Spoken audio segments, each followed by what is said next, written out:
अस्सलामु अलैकुम वरहमतुल्लाहि वबरकातुहू। 11वीं जमात के तलबा व तालिबात, आज का हमारा मौजू है गुदड़ी का लाल नूर खान। ये मौलवी अब्दुल हक का लिखा हुआ सबक है। ये एक खाका है। खाका से मुराद एक ऐसी नसरी तहरीर जिसमें किसी शख्सियत के नकूश इस तरह उभारे जाएं कि इसकी खूबियां और खामियां दोनों उजागर हों। गुदड़ी का लाल, ये तो जब हम इसका लफ्जी माने देखेंगे, गुदड़ी का लाल, गुदड़ी का लाल, गरीब घराने का हुनरमंद, हुनर रखने वाला शख्स,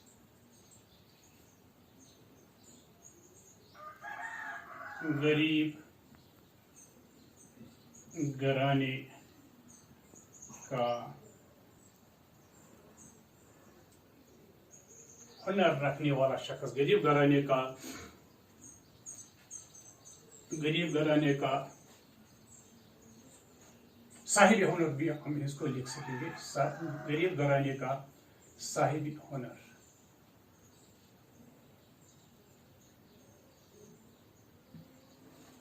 आज हमारा मौजू यही है। लोग बादशाहों और अमीरों के कसीदे और मरसिए लिखते हैं, नामवर और मशहूर लोगों के हालात कलमबंद करते हैं। आपके लिए नए अल्फाज जो हैं, कलमबंद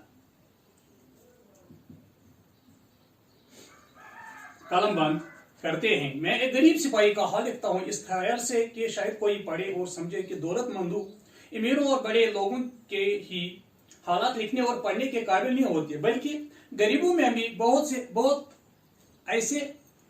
ऐसे होते हैं कि इनकी जिंदगी हमारे लिए सबक आमोज हो सकती है। इंसान का बेहतरीन मुताला इंसान है, और इंसान होने में अमीर और गरीब का कोई फर्क नहीं है। फूल में गर है, कांटे में भी एक शान है। नूर खान मरहूम कंटिजेंट के अव्वल रसाले में सिपाही भर्ती हुए। अंग्रेजी अफवाज में हैदराबाद की कंटिजेंट खास हैसियत और इम्तियाज रखती थी। हर शख्स इसमें भर्ती नहीं हो सकता था। बहुत देखभाल होती थी। बाज़ औक़ात नसबनामे तक देखे जाते थे, तब कहीं जाकर मुलाजमत मिलती थी। कोशिश ये होती थी कि सिर्फ शरफा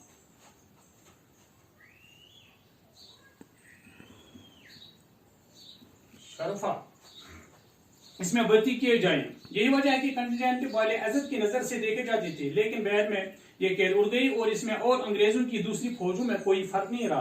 पहले जमाने में सिपाहगरी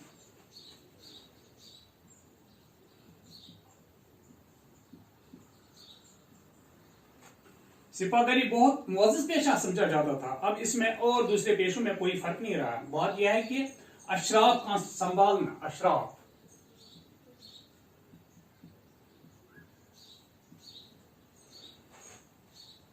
संभालना बहुत मुश्किल काम है। इनमें एक आन बान और खुददारी होती थी। आन बान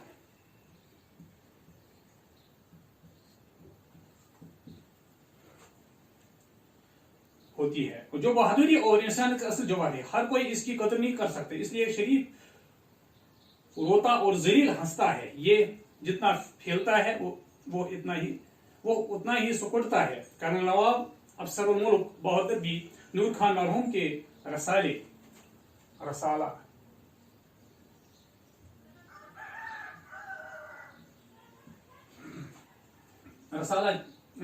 के हैं। कंटिजेंट के बहुत से लोग अक्सर तो कर्नल साहिब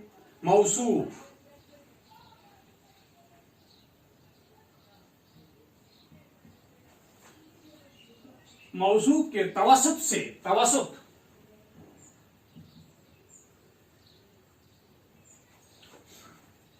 से नवाब कर्नल मेजर कप्तान और बड़े बड़े ओहदेदार हैं, लेकिन देखना यह है कि कोई नूर खान भी है।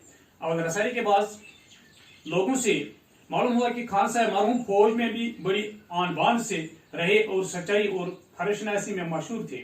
ये ड्रिल इंस्ट्रक्टर थे, यानी गोरों को जो नए भर्ती होकर आते थे ड्रिल सिखाते थे, इसलिए अक्सर गोरे अफसरों से वाकिफ थे।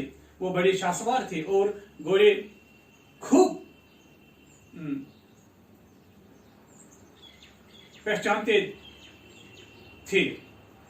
बड़े बड़े सर्कस घोड़े जो पट्टे पर हाथ न धरने देते थे, उन्होंने दुरुस्त के घोड़े को सुधारने और फेरने में उन्हें कमाल था, क्योंकि बदन के छरीरे और हल्के फुल्के थे। छरीरा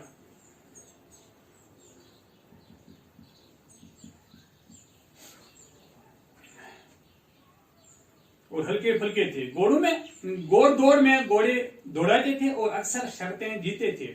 इनके अफसर उनकी मुस्तैदी और खुश तदबीरी और सलीके से बहुत खुश थे, लेकिन खुरेपन से वो बाज़ औकात नाराज हो जाते थे।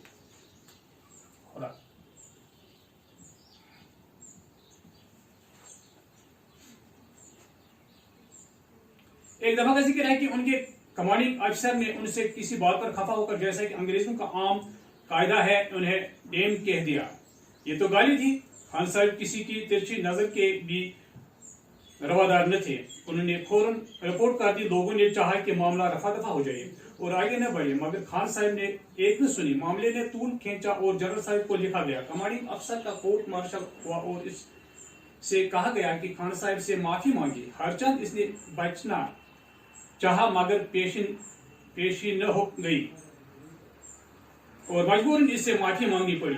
ऐसी खुददारी और नाजुक मिजाजी पर तरक्की की तवक्को रखना अबस है। अबस नतीजा यह है कि दफादारी से आगे न बढ़े। दफादारी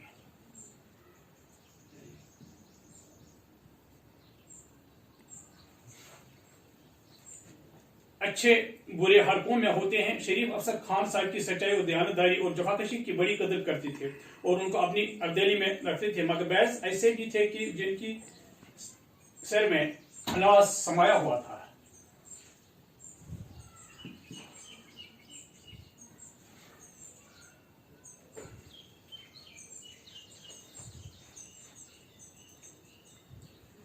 उन्हें खान साहब के ये ढंग पसंद थे और वो हमेशा उनके नुकसान के दर पे रहते थे। ऐसे लोग अपनी और अपनी कौम वालों की खुददारी को जौहर शराफत समझते थे, लेकिन अगर यही जौहर किसी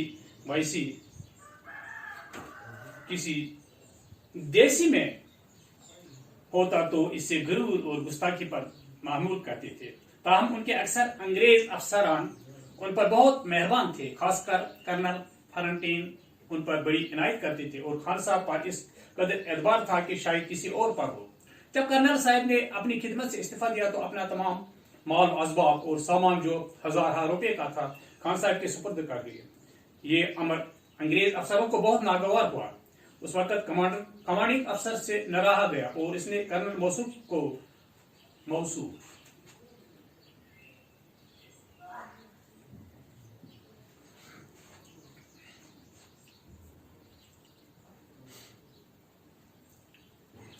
कर्नल मौसूफ को लिखा कि आपने हम पर एतमाद किया और एक देसी दफादार को अपना तमाम कीमती सामान हवाले कर दिए। अगर आप ये सामान हमारे सुपुर्द कर जाते तो इसे अच्छे दामों में फरोख्त करके कीमत आपके पास भेज देते। अगर आप लिखें तो इसका इंतजाम हो सकता है। कर्नल ने जवाब दिया कि मुझे नूर खान पर तमाम अंग्रेज अफसरों से ज्यादा एतमाद है, आपको ज़ामत करने की जरूरत नहीं है। इस पर ये लोग और बरहम हुए। एक बार कमांडिंग अफसर ये सामान देखने आया और कहने लगा कि फला चीज मीर साहब ने हमारे हाथ से मंगाई थी, चलते वक्त वापस करना भूल गए, अब तुम ये सब चीजें हमारे बंगले पर भेज दो। खान साहब ने कहा मैं एक चीज भी नहीं दूंगा, मगर साहब देखिए वो अगर मुझे लिखेंगे तो मुझे देने में कुछ उज़र न होगा। वो इस जवाब पर बहुत बिगड़ा और कहने लगा हमें झूठा समझते हो, खान साहब ने कहा आपको झूठा नहीं समझता, ये मेरे पास अमानत है और मैं किसी को इसमें से एक तिनका भी देने का मजाज नहीं है। गर्ज वो बड़बड़ाता हुआ खिसाना होकर चला गया।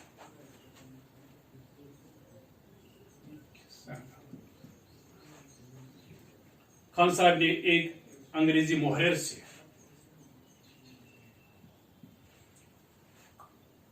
इस सामान की एक मुकम्मल फहरिस्त तैयार कराई और कुछ तो खुद खरीदी और कुछ नीलाम के जरिए बेचकर सारी रकम कर्नल साहब को भेज दी। हाँ, लफ्ज यहां हमें आया कलम बंद करना, कुछ लिखना, दर्ज करना, लिखना, दर्ज करना, लिखना, लिख लेना। हाँ, शरफा शरीफ का जमा,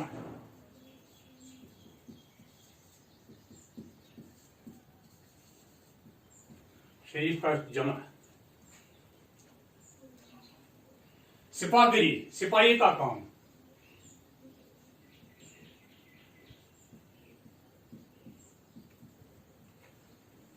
अशराफ ये भी हो गया शरीफ का जमा।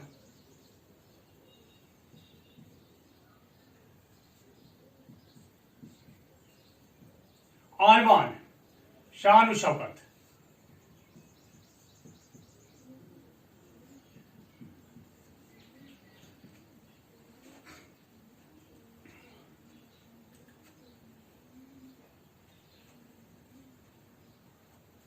रसाला चंद सौ सवारों का दस्ता, चंद सौ सवारों का दस्ता। मौसूफ तारीफ किया गया।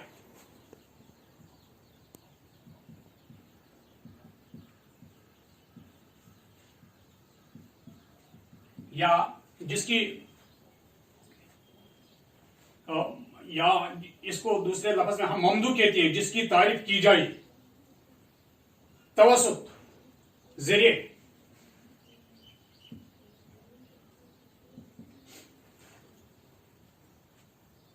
वसीला,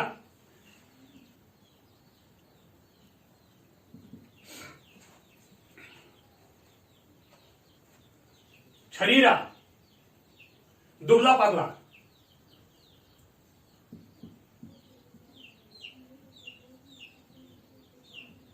हल्का जिस्म,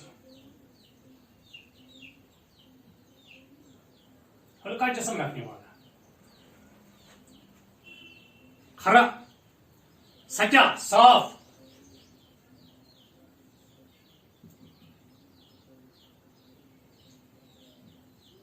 जिसका लेन देन साफ हो, खुश मामला रखने वाला, खुश मामला। अबस बेफायदा फजूल,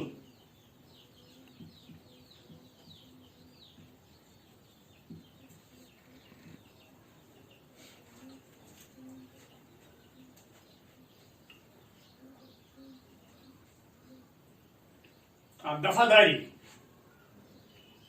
देसी फौज का अफसर जिसके मातहत, देसी फौज का अफसर जिसके मातहत थोड़ी सी फौज हो, थोड़ी सी गौर सवार, जिसके मातहत थोड़ी सी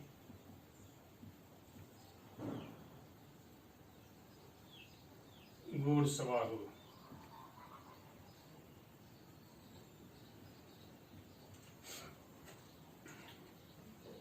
मौसूफ तो आया।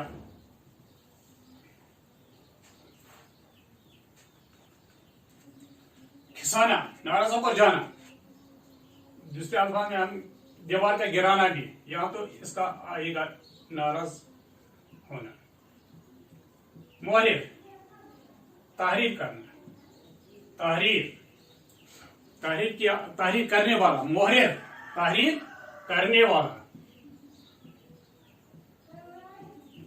हाँ, ये चंद नए अल्फाज थे जो जिनका माने मैंने यहाँ बोर्ड पर लिखा। इस तरह से हमारा आज का ये मौजू मुकम्मल हो जाता है। खुदा हाफिज।